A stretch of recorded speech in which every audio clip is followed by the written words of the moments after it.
The media's portrayal of suicide has played a huge role in society's understanding of suicide and mental health.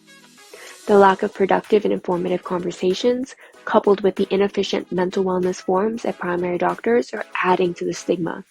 And on top of that, ADHD is overdiagnosed in males and underdiagnosed in females. There has been so much improvement over the years, yet we are still so far from where we need to be. Welcome to Normalize the Conversation. I'm your host, Francesca Reicheter, and today I'm joined by mental health professional and advocate AmandaGrace Krier. Join us as we discuss current trends and shortcomings in suicide prevention and what we hope to see in the future. Thank you so much for joining me today. I'm really excited to learn more about you and have this conversation, but before we begin, I really just want to check in. How are you really? I'm doing okay. And that's kind of my baseline, that I haven't been doing so great the last few weeks. I think it also has to do with the weather here in Pennsylvania. It's a little up and down. But I have been able to utilize my coping skills. I've been able to talk to my therapist. And I think at the moment I'm doing better than I was last week, but I'm doing okay. That's really great to hear that you're doing better than last week and you're so self-aware. I mean, you're very self-aware of where your baseline is and things that can impact how you're feeling. I know for me, that's something that I really struggled with. Someone asked me the other day, actually, they're like, are you at your baseline? Like, where are you? And I was like, I have no idea. Like, I didn't even I know, and I'm the queen of telling everyone to like check in with yourself every day. And then I'm like, I don't even pay attention to where my baseline is. I kind of just like, I'm okay today or I'm not okay. And Yeah. what can I do? So I'm really excited to get to learn more about you. Tell us about you. Well, I don't even know where to start. I am a lot of things, but mental health is my passion. It's honestly a little, I think, overwhelming for some people because like they're like, "What do you do in your free time?" And I'm like, "I go to mental health walks and like I go to different screenings in the community and like I when I say that like mental health is my life, like it really is. It's what I do in my free time. It's my profession. I just love talking about mental health and breaking down stigma. And yeah, it kind of consumes a lot of my life when I think about it. But I mean, besides that, I love to cook. I'm a big uh, cooking person that I love doing different recipes. If you were to open up my TikTok, that it's just all recipes of different things that like I plan on trying, but like, am I actually gonna ever make those? Probably not. Thank you so much for sharing. My TikTok is like that too. All these different recipes. I'm like, I'm totally gonna cook. I send them to my friends every day. I'm like, come over, let's cook. And then we just have like pasta with butter. So, That that's okay because sometimes yeah. like the best recipes are the simplest ones. Yeah. And the ones that just, you know what to do. It doesn't take any time or effort. You don't have to go to the store. The Oh, ones that make you feel good. Like honestly, yeah. I think the one that's making me feel the best right now is pastina, and it's just like I love noodles pasta. and egg and butter. And does it have any nutritional value? Probably not, but it's just so good. Yeah. Oh, I love when I used to spend so much time focused on what I was eating. And I mean, don't get me wrong, I still do. I'm very, very annoyingly health conscious at times. I can be, and I feel so bad for my friends who get to experience those fun times with me.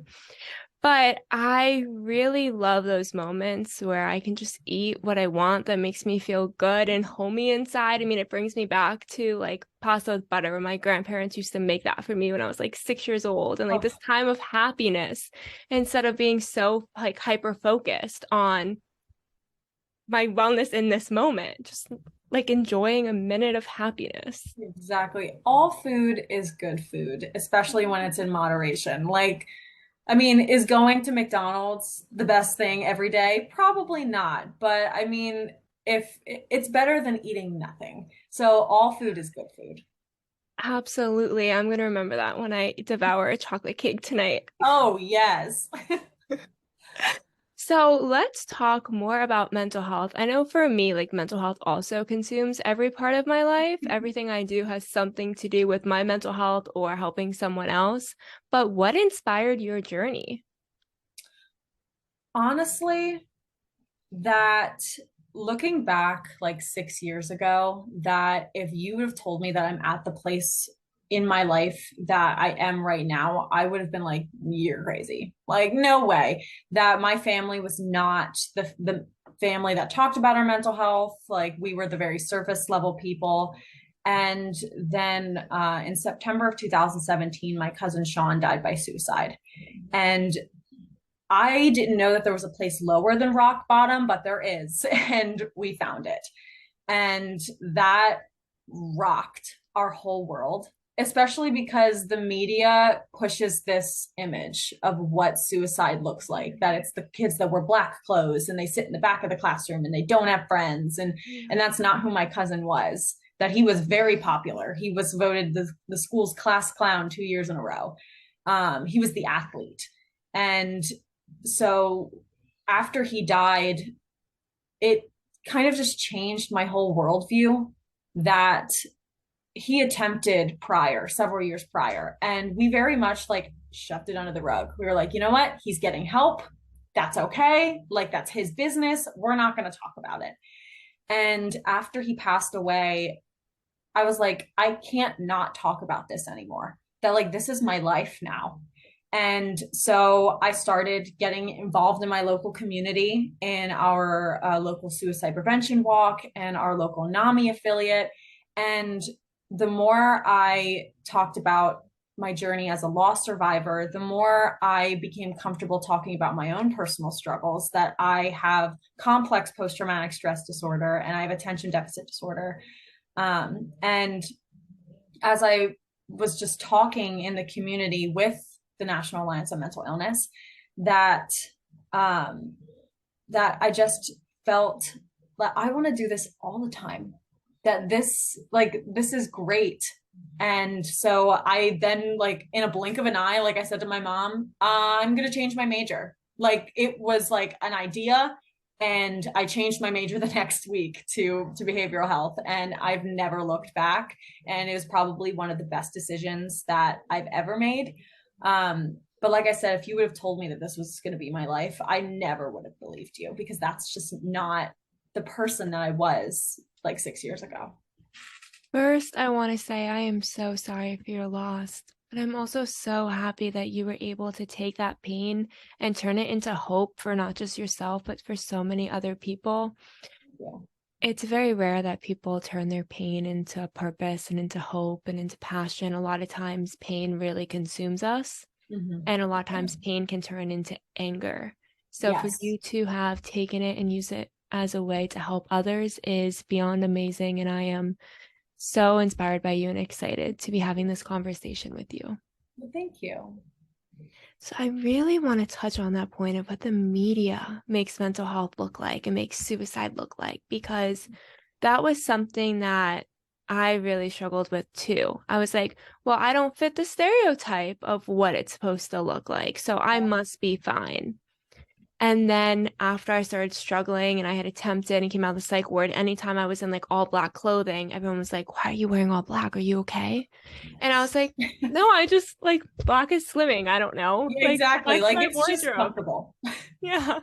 I'm just like not in a colorful mood every day. But it's not like there was just all this misconception and people were kind of looking at me through a lens of what they thought it was supposed to look like and missing a lot of like the warning signs of, Yeah. no, I'm crying every day at night. I might be around people all day and smiling, but what's happening behind closed doors? Kind of missing those warning signs because we're so focused on that image, like you said, that the media has created. Yes. That it that you look at the way that suicide has been depicted for many years in the media, and it's so not what it is. Because you look at, like, like what was that show? Oh, the 13 Reasons Why. Yeah. That is not what suicide looks like, because you can see what suicide looks like with Robin Williams, with Chesley Chris, with so many other or who's the new one, Twitch, the dancer Twitch, that you see the pictures of these people several days before they take their life, and it doesn't look like 13 Reasons Why at all. And because that's not what it looks like. I can say, though, one of the most accurate depictions of suicide that I have ever seen in the media is A Million Little Things. That, if you don't know what that show is about, it's about a father who takes his life, and then the entire rest of the show, at least for the first season, like then it kind of trails off into other things, but the first season of the show is about, what do you do afterwards? What do we as family and friends, like, how do we pick up our lives in the aftermath of suicide loss? And I all I can say is, whoever the writers are for that show, they either must be loss survivors themselves, or they have thoroughly done their homework, because it is 100% accurate in my opinion, and it's quite amazing. I'm going to check it out because it's so important that we're looking at these accurate depictions. And it's not to say that people who attempt suicide or who die by suicide are always the happiest person in the room. Yeah. But it's so important to realize that someone can be so happy and full of life in front of everyone every day, all day, and still be struggling. And we can't discount people based on what we see on the outside. Yeah, something that I never knew that there was a term for it. I knew the warning sign for it, but now there is a term, pink clouding. That is something that I like we didn't know prior to my cousin dying by suicide, is that is such a huge warning sign when, like, someone has been depressed or down or has been acting a certain way for a long period of time, and then all of a sudden they're happy, and like you think that they're getting better, and in reality a lot of times it's pink clouding. It's right before they're about to attempt, and that's something that I don't think is talked about a whole ton when we're looking at warning signs, or we're teaching warning signs, because that was my cousin's story, that my family saw him the night before, and you never would have known that several hours later that he would have taken his life, and that is pink clouding. Oh, thank you for sharing that term. It is so true that sometimes we just you would never know because of that smile, that happiness, that light. And to see someone who's maybe been struggling for a while, and you've noticed, like, oh, they seem like they're struggling. Maybe they're feeling depressed. Maybe they've talked about it with you, but then all of a sudden they start smiling and they're super happy and full of energy and full of life. And we think, oh, they just snapped out of it, right? There's this idea that, oh, someone's going to snap out of depression. That They're probably not going to.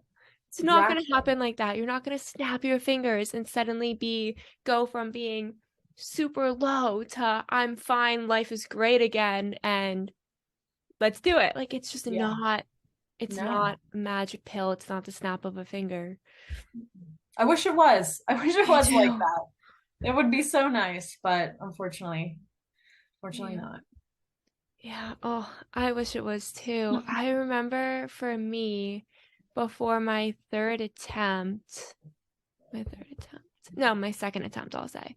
My second attempt, I have pictures of me from like hours before, and I have the biggest smile on my face. I'm like laughing with my aunt. I was like holding a baby and like smiling. Like, I was surrounded by all my friends and family, super happy. And like, I don't think I even knew in that moment how bad I was struggling until suddenly I wasn't around everyone and my energy was completely drained. And I think that looking back at it now and hearing that term, the pink clouding, it's so I think it changes my perspective on it, because I thought, oh, I must have been like making it so hard, and I might genuinely in that moment have been like just all of a sudden feeling like I was good again and life was great, and then suddenly I wasn't surrounded by people, and that fake energy that I had that was unintentional suddenly wasn't there anymore. Yeah. Well, I'm glad you're still here. Thank you. Thank you. I'm really glad that you're talking about this and you're raising awareness and you're getting involved, because it is so incredibly important. And there's a lot of conversations on mental health. There really are. But there's not always a lot of conversations on different topics and newer topics. It tends to be very repetitive. And not saying that having repetitive conversations is bad, because we're talking about it and we need to be talking about it. But to talk about like the pink clouding, to talk about all these pieces, how the media is depicting suicide and how it doesn't always look that way. These are things that are often kind of just pushed under the rug and not spoken about. Absolutely. Yeah. And then we wonder why the suicide rate is not going down, even though more conversations are happening. We have to continue to progress those conversations. So I'm really thankful and grateful for you doing that. So let's talk about how you switched your major to behavioral health. Yeah. What was that like? That was, I don't know. I think also, so I was an American Sign Language interpreting major in college, and I wasn't loving it entirely. I'm a hard of hearing person, so I do sign pretty regularly, but I had a run-in with a teacher that when you take ASL interpreting classes, a lot of your teachers are deaf themselves. So you're learning directly from deaf people. And the professor was very clear at the beginning of the class that he did not want to be teaching that class. He wanted to be teaching a different class in ASL. I don't know. But the entire semester, he never realized that there were two Amandas in the class. And even though clearly my name's AmandaGrace, but he didn't realize. So at the end of the year, he was like, I don't have any grades for you. And I was like, what do you mean you don't have any grades for me? Like, I got a B on the midterm. And he's like, no, Amanda got a B on the midterm. And I was like, so I ended up failing that class. And then along with that, then like my urge, like my feelings of wanting to change my major. So it was like divine intervention. It was like, okay, you got this F and you're not really feeling this anymore. Let's just switch your major. But I can say the first moment that I walked into a behavioral health and human services class, I knew that that's where I was supposed to be. That specifically when it comes to like helping profession majors, that the people that are there because they have a story, that we all have very different reasons why we want to be in this field. A lot of times it's not because of money, because we know that there's not a ton of money to be made in the helping professions, but we all have a story and we all have a reason for wanting to be there. Whether that is a personal experience, whether that is seeing somebody else struggle, that we're all there because we want to be. And the energy in the room was just so different than anything I've ever experienced in a college classroom. And I was like, oh, this is where I'm meant to be. Oh, I love that so much. It's amazing when you find that major, that program that's just the right one for you. And I have to say, it took me a long time to get there. I started with business management as my bachelor's, did a master's in information systems, and then decided maybe I should do psych. And lots of debt later. I wish I figured it out earlier. That's okay. Right? That's It's fine. okay. Love that. But and I remember kind of like that first class and hearing my teacher talk about why it was important to them and their own story. And I was like, wow, like this is where I want to be. This is what I want to be doing, and being surrounded by people who not only cared, but had some kind of attachment to that greater purpose. I remember walking in and the first thing out of my professor's mouth was like, my name is Will Miller. You can call me Will now because I'm not I'm not just your professor. Like, you are now entering the helping profession, and now we're colleagues. He's like, so I'm Will now. And I was like, whoa, like, oh my goodness. Cause so many other of my professors were like Dr. Ferdinand. Like that was it. But all of them were like, nope, I'm Will, I'm Fran, I'm Shelly. Like, and that's what it was, because we were no longer seen as professor student, that we all were just colleagues. Oh, yes, I love that. I have a few teachers who've done that. Not many of them, but a few. And I remember how less intimidating that class became because suddenly it was like we're working together, and I was so much more excited to learn because I didn't feel like intimidated, like they know so much more than me and my voice, like I can't say the wrong thing. I felt like so excited to learn and like throw out my input, and maybe I was right, maybe I was wrong, but I was going to learn together instead of Exactly. like being so consumed by that grade. Yeah. And that's okay. It's all a learning thing, that like when we walk in, that there's so much to learn, and the information keeps changing too. So it's like, it's okay that everything's a learning curve. Even like, it was interesting that even some of my professors that they would say something, what was the one? Oh, one of them used the term committed. They said something about committing suicide. And I said to them, like, can I offer you a critique? And they were like, yeah, like, absolutely. And I was like, we prefer in the loss community not to use the word committed anymore. We say die by. And then I explained why. And they were like, okay, cool. Like, thanks for letting me know. Like, I'm gonna remember that next time. And so it's just, the information is constantly changing. And also just, I think it was really cool to have a professor that was like open to Yeah. hearing that, like, hey, by the way. Yes. Oh, I love that because language matters. Yeah. Language is really important. And sometimes it may seem like, oh, that's so minimal in the grand scheme of things. And we need to be focused on the research and learning the textbook word for word. But it's so important that as we are meeting people, connecting with people, forming that alliance, we are offering support and letting them know that they're heard, that they're valued, and how they feel is important to us. So to see that your teacher was so Open. open, yeah, it's the word, open to making that change is so, so important. And that just shows how much further I think we've come in mental health and behavioral health when we're willing to make those adjustments that may seem so small, but are huge in the long But run. they are huge.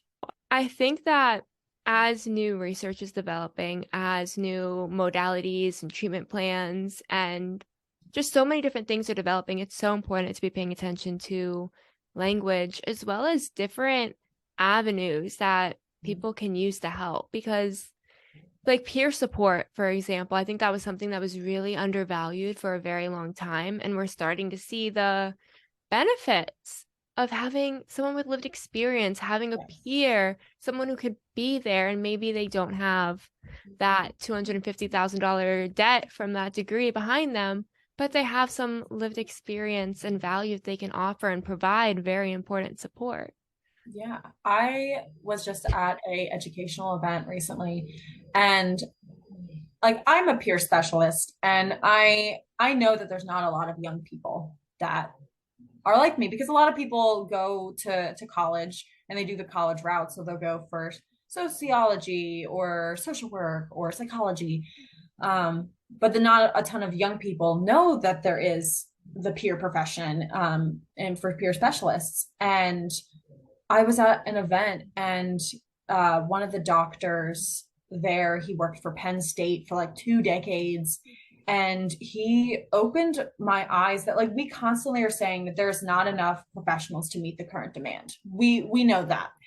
But he said that if every single undergraduate and graduate student in the United States, who is on like the clinical track, that they're like, I'm going to be a clinician, if every single one of them was given a clinical degree today, we still would not have enough professionals to meet the current demand, which blows my mind to think that. And then he just talked about like the rise of peer support and how like, because for a decade more, we've been trying to fix this broken system regarding mental health care, and it's not working. That we have to figure out new avenues and to bridge the gap between the lack of services, and rise of the peers is apparently a huge one that is happening, which I mean warms my heart because I just love peer support.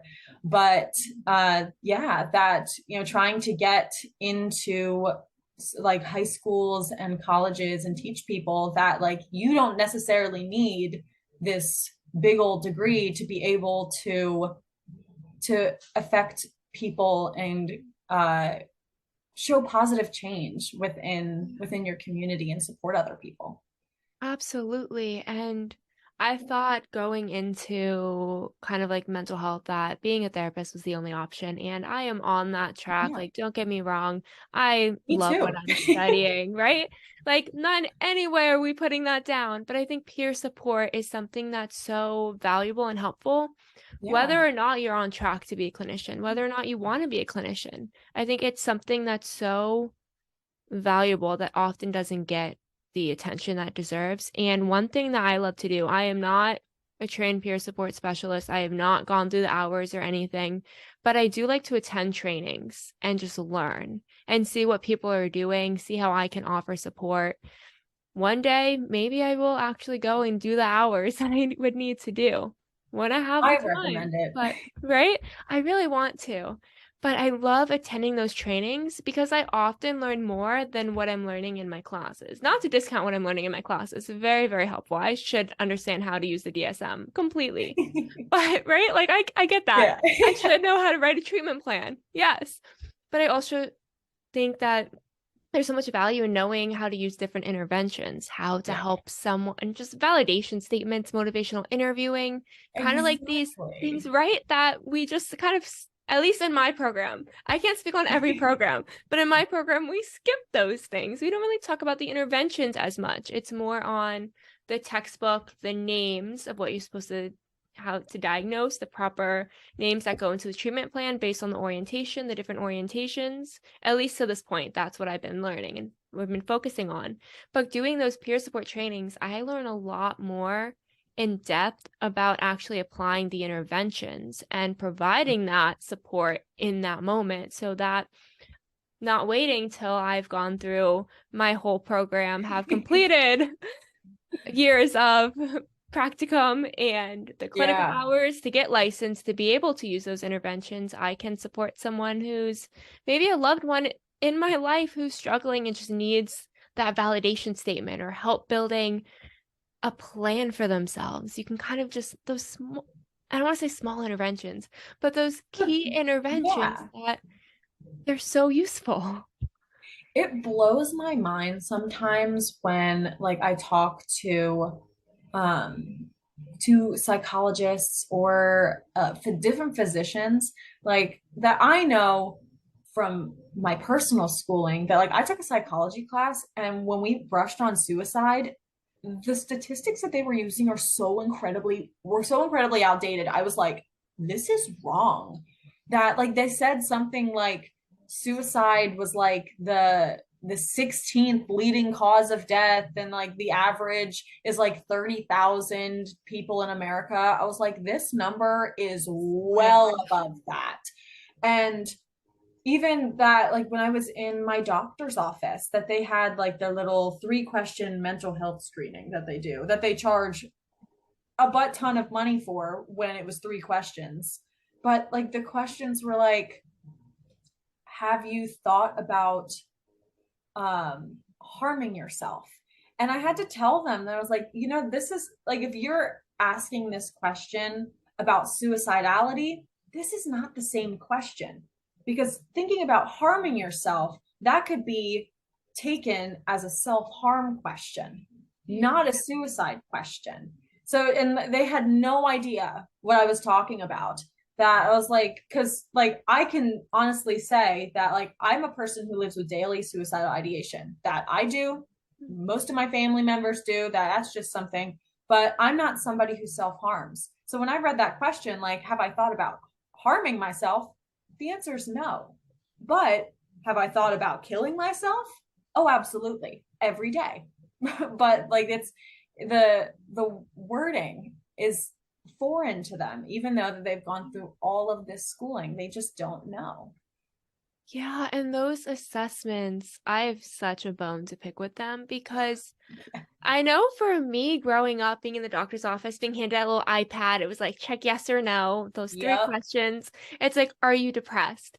Okay, I'm sitting in the room next to my parent who's with me, and they're like, how are you answering those questions? You know, if you say the wrong thing, they could take you away from me. And like, I know that like when my parents were saying that, like, they weren't saying it in like a lie. It was Yeah. more like, you know, they weren't like telling me I needed to lie. They were just like, you know, be careful what you say, could be interpreted wrong.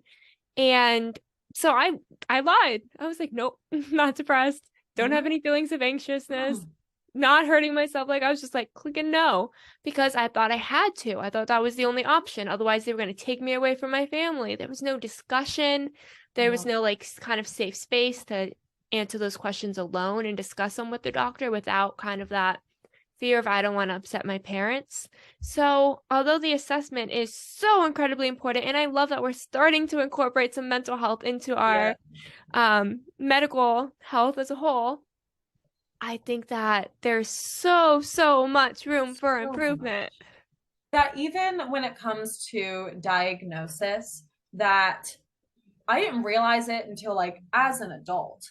I was a part of the early 2000s like Adderall push that I remember being an 8-year-old on like being maxed out on speed. But I didn't realize it till I was an adult that I only met with the psychiatrist once. That I was met with them for diagnosis. But as far as switching me to different medications, because I've been on every form in the book that I've been on, Concerta, Adderall, Ritalin, all of them, that I never saw a psychiatrist. That it was always through my primary care doctor, my pediatrician.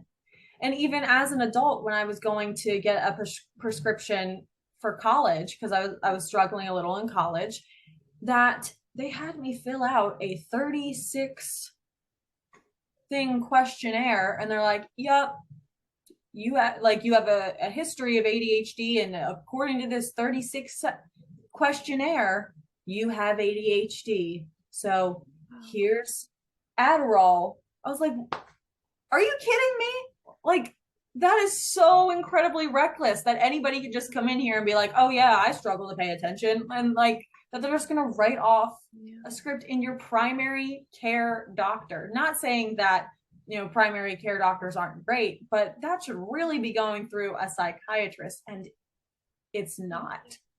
Yeah, or be working in tangent with a psychiatrist or even psychologist, that you're being kind of like monitored, making sure that this is the right medication for you. I know my brother, that was the same thing with him. He was prescribed every medication in the book. And it took him 10 years to find one that like worked for him. I was talking with him about it the other day and I was like, wow. I remember like when he tried the patch and he stopped eating and mummified completely. I remember like Vyvanse and him banging his head against the wall. Like I remember all these medications that the primary care doctor was kind of just testing because it's not easy to figure it out. Like, not saying that this is an easy thing to figure out the medication, especially with a child. It's not an easy thing, and there's so many different options. Everyone responds differently. Totally acknowledging all of that. However, I don't think he ever saw a psychiatrist or a psychologist to see maybe there were other things going on. Maybe some forms of anxiety was increasing his behaviors. Maybe when he was kind of fidgeting a lot and shaking around, he was anxious because of things happening at home, not sitting there not wanting to learn. Or maybe he just didn't care about math. Like, I mean, I loved math. I had the time of my life in math. My brother hated math, still hates math. He called me the other day and was like, "I need you to help me with my math class. I'm failing." And I was like, "Dude, I got you." I'm not a math person either. I get it. I get it. Oh, no, I was like, calculus, got it, love it. No. Love, like, Yeah, no, but like if a kid's not interested in a class, they're more likely going to be talking to their friends around them. They're not going to want to sit there and do formulas all for an hour or 3 hours if it's a block schedule, however long it is. I actually don't know how block schedule works, I'm not gonna lie, before I start saying block schedules. But he just was not interested in it. So here they are testing him with all these different medications, and looking back at it, when I talked to him about it, he's like, yeah, no one ever just like asked about anything. It was just, oh, he's not doing well in school. He's not focusing. He's talking too much. He's Yes, hyper. let's Like, write him a script. yeah. And I was like, he's hyper, but I'm super hyper. And no one diagnosed me with ADHD because I enjoyed sitting in a classroom studying. So they didn't see it as a problem. But his hyperness, they interpreted as a problem because he didn't enjoy sitting in math class and science and social studies and all those fun classes. It's astounding for the criteria with like within the DSM-5 for ADD and ADHD. I think that they're now combining it just into one.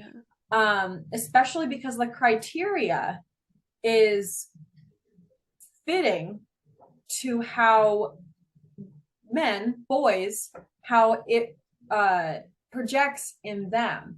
So the mass majority of girls, women that are diagnosed with ADD or ADHD is not until they're in like college. And like I'm a part of a very small group of people who were able to be diagnosed as a child, because like a lot of times hyperactivity, it is a symptom that is shown in boys but not in girls, and that's why like they're like, oh, no hyperactivity, they write it off as something else. And like, so the criteria, it doesn't necessarily fit women, and maybe that's something they need to update for the DSM-6. Oh, maybe. And when they update the DSMs, can someone like the DSM-5 TR, like I get why these updates are important in making small changes. However, it is so expensive to buy a new DSM for like 3 changes. They're thick too. Like sometimes like it's just like, do you think that we could just like maybe just like take a Sharpie, like just like not this anymore, and then like you'd add an insert instead of the whole thick book. Oh yes, I know. I had to buy a DSM right before like they announced the DSM-5 TR, like the text revision. So I had just bought the DSM, bought the case book for it, like super excited in my life, like yes, my own DSM. Then like a couple months later, the TR comes out and my teacher's like, yeah, you need to get the new one. I was like, I just spent $200 on a DSM. Exactly. And you're gonna make not me to buy be able to another one? resell that anywhere. No, because it's no longer the right one. Yep. And like, again, I agree that updates need to be happening and we need those revisions, but there's got to be a more affordable way for us students. Throwing that out there in case anyone who's listening has any sway on that. So important. But yes, going back to ADHD, I have heard that actually from a lot of females who were diagnosed with ADHD, that they weren't diagnosed until they were like 19, 20. Because they were just missing kind of that symptom criteria. And I never thought about it as kind of those. I mean, it makes sense that a lot of times criteria is tailored more towards males because in the past it often was researched by males and written by males. We're seeing a significant change in the field now. We're seeing a lot more females. We're seeing a lot more diversity. But back in the day when all this started, it really was a very like male populated field. So it makes sense that the symptoms that they saw and the criteria they developed made sense to them and aligned with what they saw and how they saw it. That even a more newer diagnosis, I think it's newer, oppositional defiant disorder, that I would say that 90% of those who are being diagnosed with oppositional defiant disorder are boys. that I had somebody who was mentioning to me about their teacher, and they're mentioning a student in their class. And I was like, it's a boy. Like it's a boy student. And she was like, yeah, because even in my profession, I think I've only ever met one female child that has been diagnosed with oppositional defiant disorder. And like, why is that? I don't know. That's a question for somebody else, but that's a relatively newer diagnosis that the mass majority is boys.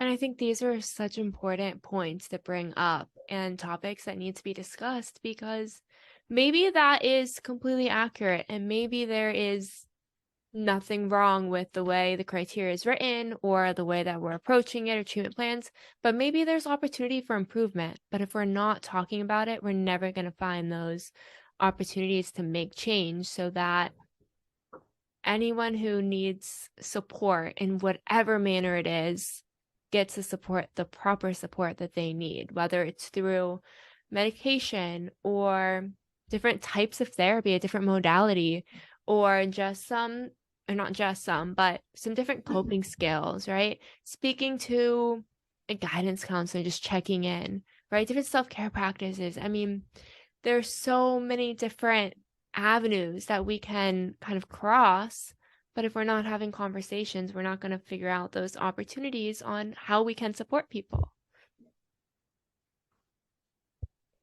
I am so blown away by you and all that you've done and this conversation, because I mean, I have a lot of conversations on mental health. I love them all.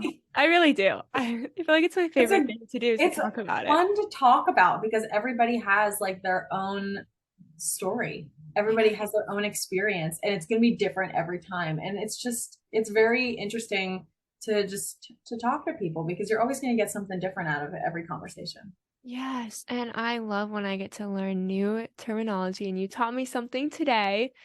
And I just thank you for educating me, teaching me something new, and for having these conversations, not just with me, but every day of your life. You are really changing the world. Oh, well, thank you. So are you. You are doing so many amazing things. I see all your social media, and you're changing the world. Thank you. And thank you so much for joining me today. You are absolutely incredible. Thank you. Oh, and how can people connect with you? Sure. I am on Instagram. My Instagram handle is called No Shame in Brain Pain. And yeah, if people want to follow me, I post a lot of little videos. I love reels. So I post pictures, I post reels about peer support and best ways to connect with others. Thank you so much for listening to Normalize the Conversation. Don't forget to subscribe, rate, and review. This podcast is an initiative of Inspiring My Generation, focusing on normalizing the conversation, bringing education and awareness to the forefront, and amplifying global voices to spark change and hope. Inspiring My Generation is a 501c3 nonprofit organization on a mission towards suicide prevention through awareness, conversation, education, and support. Connect with us on Instagram at Inspiring My Generation and visit our website inspiringmygeneration.org to learn more about our work and how you can make a difference.